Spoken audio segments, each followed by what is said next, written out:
已经没啥救了。好的，我们先等一下美妆水水，超深，还要看一下她的眼妆有没有糊掉。心越来越深了，眼圈越来越深。然后特别感谢一下我们的饮料赞助商贤哥，明贤哥，谢谢你请我们喝贝纳颂。贝纳颂应该有20瓶了吧？哇，贝纳颂。对啊，然后贤哥说还有很多，谢谢，谢谢赞助。它是这个调和饮料的算始祖了，极品。对，极品。嗯，我们也来喝一杯，对，喝一瓶，下午来喝一下，精神很好。谢谢贤，不过它真的是有一点甜的。谢谢贤哥。对啊，谢谢贤哥。极品，咖啡中的极品。好，谢谢。那我们今天要介绍哪一支？这支奇迹之木。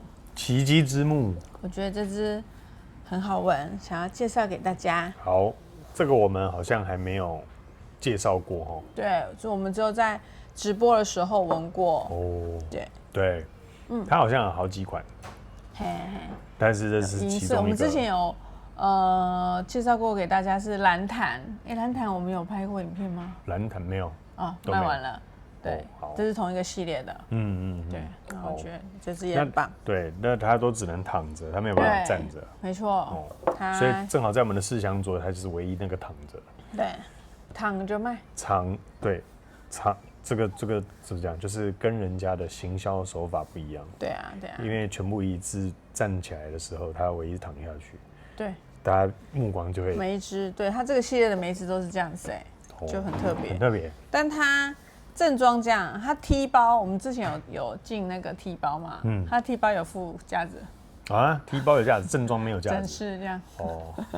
很有趣。OK。就是方便人家试香。好，那可以说一下这个品牌的由来吗？因为不知道不知道是不是？好，没关系。这品牌一开始大家应该很熟悉，川久保玲就是川久保衣服嘛，日本的知名品牌。对。对，然后后来香水应该是后面才出的了。OK。对，衣服是很早很早之前就有了。所以这牌子就是川久保玲。对，川久保玲。好。川久保玲。对啊。然后这支是2010年，也蛮久了。10年哦，那么久了。对，其实也蛮久了。哦，是哦。那它有什么特色？它的特色，来先喷好了。好，我们先来闻它的味道。我觉得它就是一个，好，先喷好，在这边没有。好，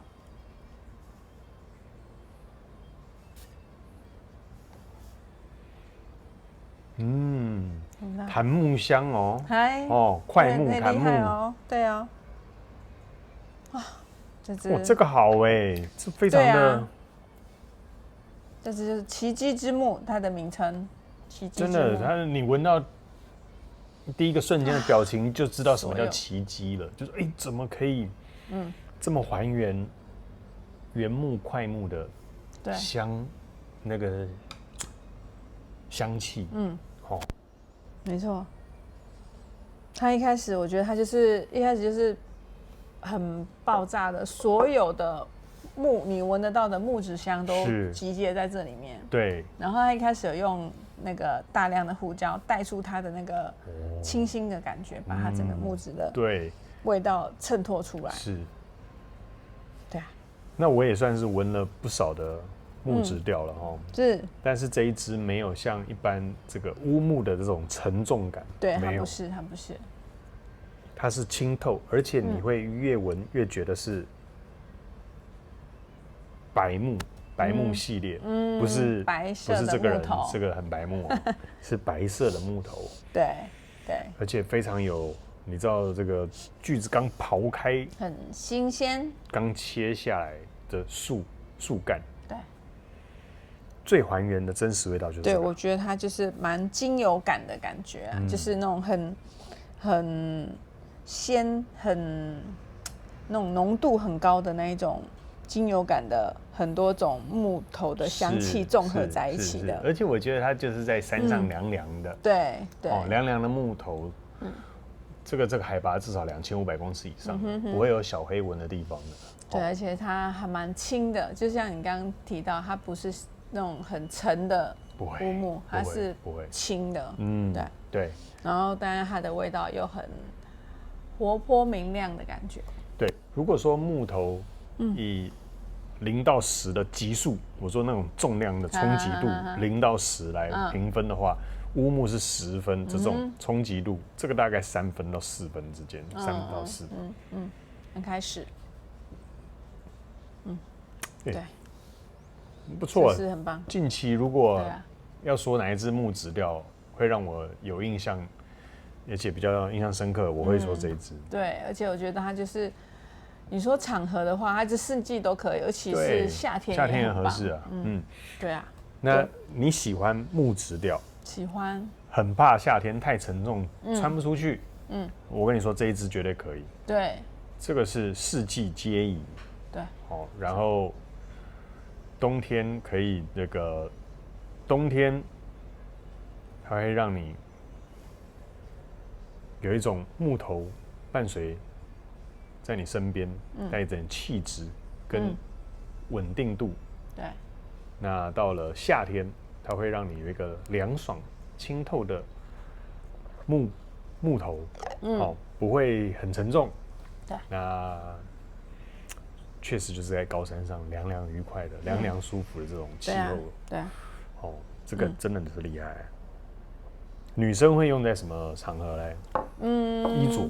我觉得它还蛮轻盈的，所以于我来讲，我会觉得这个我夏天、白天、晚上都可以，因为它不是很重的那一种味道。白天、夏天，然后都蛮舒服的。晚上也可以，对不对？对。那4季也都好。对。而且因为它的味道也不是说它就是属于我觉得在职场上你上班的时候也很适合喷的一支。对。它不是那种，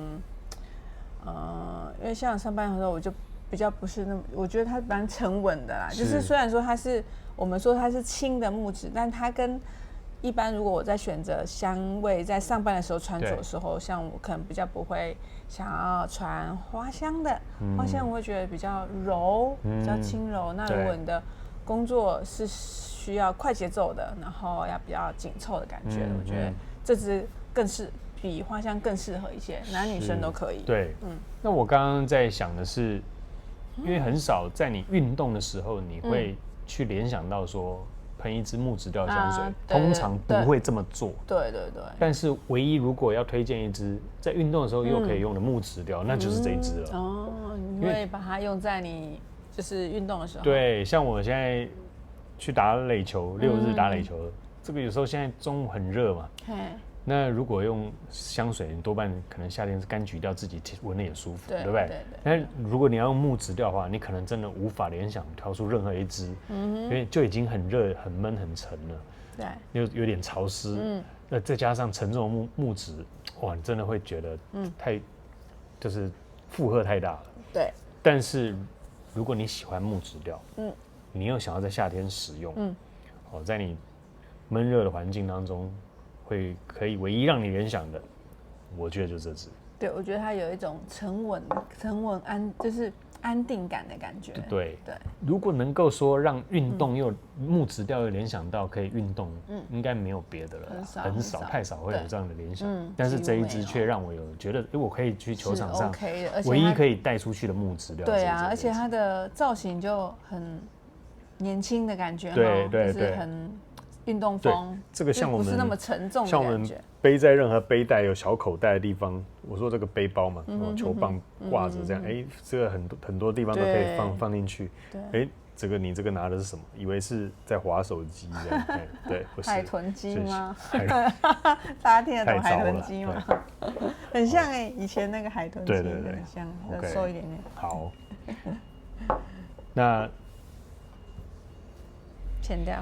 前调就已经让人家蛮舒服的。对，就是近期很喜欢的一支。如果前调要评分，我已经直接先给他10分了。就是我觉得这个就是夏天合适的味道。对，而且让人家觉得有气质，不论是你在运动，或者是你在工作职场上面，它都是非常的实穿。那在工作上，他就让人家觉得你是简洁利落的男生。对，简洁利落。对，就是做事非常明快，而且思考非常的果决，而且蛮有创造力的，很有弹性。对，对。我觉得如果你喜欢，因为像网络上有一些在讨论，就是讨论到这一次，我看到有人在讲说，它前面有点像弹道的味道，我是觉得还好，但是它这支我觉得，如果你是找应该是说有点类似的香调，因为都是檀香木的那个味道嘛，然后我觉得这支是更棒，绝对是更赞的。对，我觉得这支更棒。好，那而且在 Diptyque 大家也应该都有了。如果你要跟别人不一样的话，那我觉得这一支对会是让别人反过来问你，你请问你用哪一款？对，或者是会是这个。对。OK， 好，那我们待会回头再跟大家讲一下后面有什么变化。好，我们继续喝一下我们的贝纳颂，继续，谢谢贤哥。奇迹之木回来了，是，真的是奇迹，是不是？对，赞。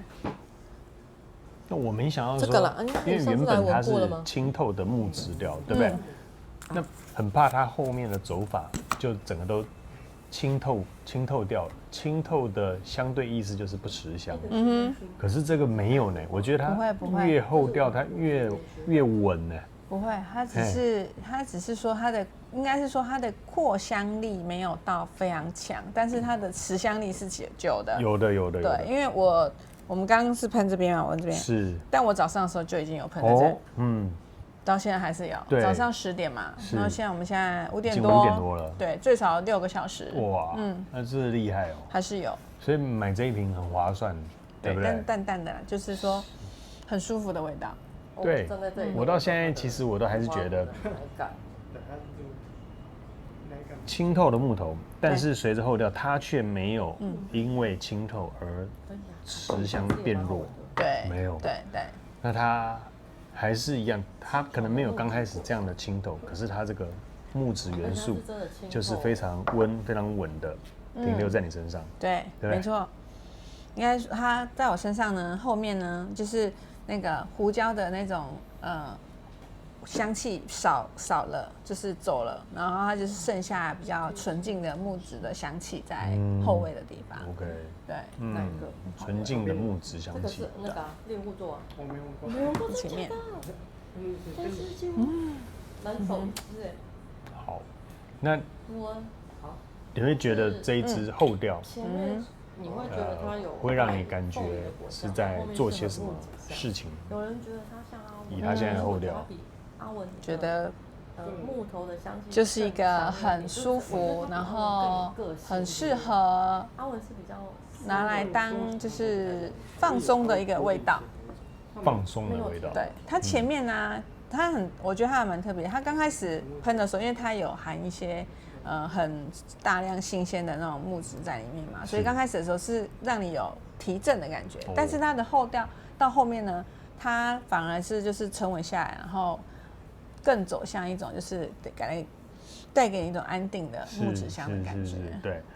我为什么刚刚问你说你觉得这个后调像是在哪里？因为我自己的联想是我在这个木栅的茶园，已经下午5、6点了，要黄昏的时候，山上的茶园有没有？黄昏这样下来，这个平视你就可以看到这个日落的，整个太阳散开来的。橘色的颜色，橘黄色，对，它就是有那种平稳的那种香气的感觉。对。那它这从山上飘上来的木头的香味，就是大概就是现在身上这一支的味道。本来是前调是夏天热的时候你都可以使用的木质调，到了后面，会变成是一样还是在山上茶园，但是它就是慢慢的稳定下来，就跟黄昏日落一样。对，心情的稳定，我完成了一天的作息。对，今天没有白过。对，好适合来一口茶，对，结果还有贝纳颂。很好。对啊，是不是很棒？赞，这支我蛮意外，是它的持香居然可以这么的长。对对，其实还蛮久的。对，那这一支其实很少朋友知道，我觉得比较可惜。对啊，如果近期要好好推一支木质香调的话，我会推荐这支吗？推荐这支，因为连我这个不是木鼻子的人，都能够很好接受，而且不会让你有觉得太过木头就是太过的沉稳或呆板，或者是不会哦。对，那它却保留的木质调给人家最好的氛围，最好的那一个部分。那比较沉重啦，或者是太过于腥臭啊，都不会有。对，而且因为它整个，我觉得它就是反而是中后调，它又有我后来看到它的那个香气，它就是有像我们有雪松啊，然后其实中后调它还有香柠檬跟克什米尔木，就是一些比较沉稳舒服的味道在里面，然后还有粉香。对，居然在中后调会出现香。对，跟我们一开始闻到的时候，檀香木比较多嘛，其实它还有香根草跟广藿的部分，就是玉创木这几个，都是一些很综合的。我们刚刚开始闻到那种很大量的木质香气。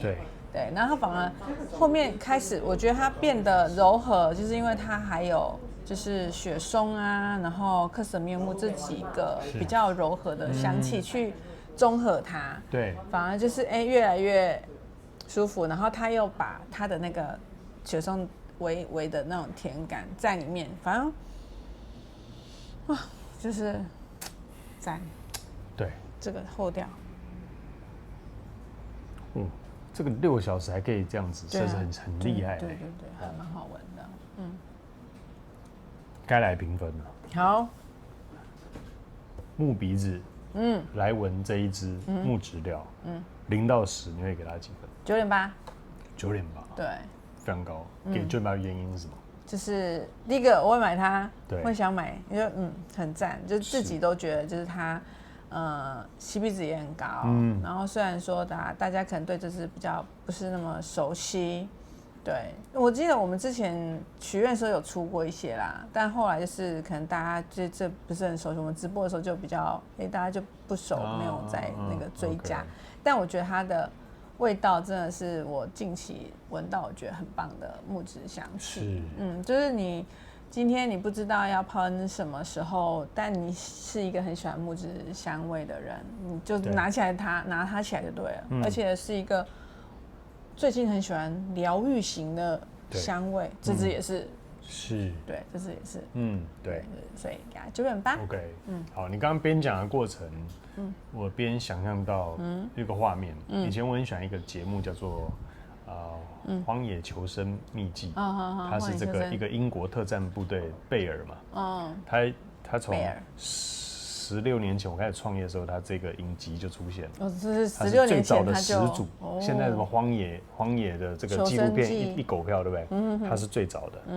那他当时我在这里面也学到非常多。他当时就说，有时候假如你一个人这个遗失在这个山上的时候，那升起火来，其实就是对一个精神的提振。因为有时候你可能不晓得，会很茫然，在你被困在山上的时候，有点无助嘛，你没有同伴，那你会想家人，然后你一个人又在荒山上，不晓得自己未来会怎么样，对不对？可是找一些干柴来堆积一下，然后生个火。它会提振你的精神。那个画面就让我想到他在讲那段话的时候，他就自己在一个悬崖峭壁的山尖上，那生活，然后会让他想起很多的事情，然后知道说，家人在等他，绝对不可以放弃。就是一个希望的象征。对，一个给你力量，给你安定，给你稳定，然后又给你振奋精神。对，一直。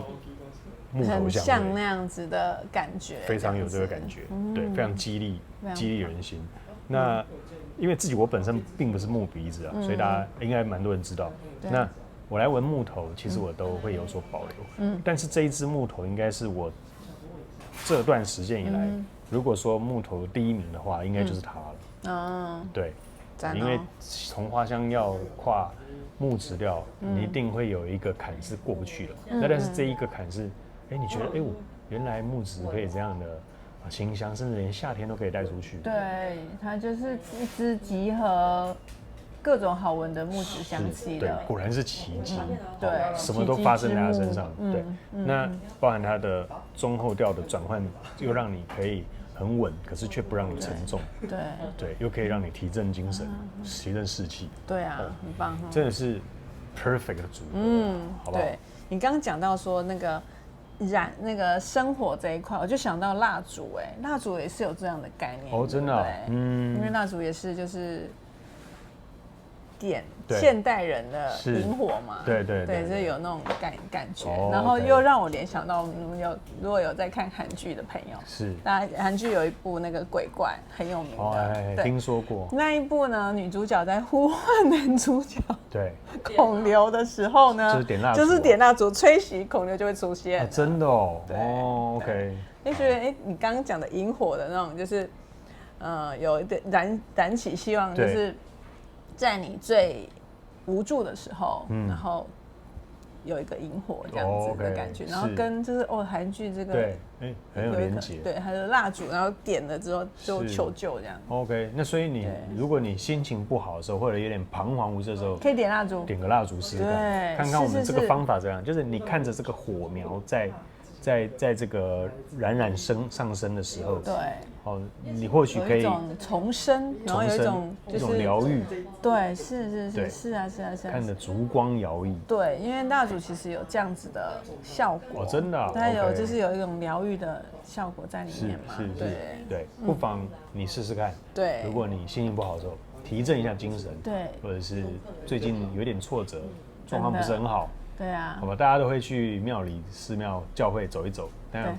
在家里，如果你最近没有出去的话，晚上立刻点起你的蜡烛，对，试试看我们讲的这样，就跟我们以前为什么大家都喜欢去露营啊，有萤火，是萤火，就是大家围在一起，围着萤火，然后再聊天啊，这是一种那种仪式。是，而且火是唯一我们跟世界上所有生物最大的区别，就是我们会生火，他们不会。对，所以如果你在野外的话，特别火就是你最好的陪伴，而且还会给你安全。就是所有的这个熊啦，这些都是它是一个驱赶动物的一个很重要的东西。野外求生第一步就是先问我生活。对，野外求生问我就好。OK， 好，但是最近克服不了就是小黑蚊。OK， 好，10分。10分，好，非常赞，奇迹之木，对，推荐给你，赞，谢谢，拜拜，好，拜拜。它包装也很特别，就是整个木头裂纹。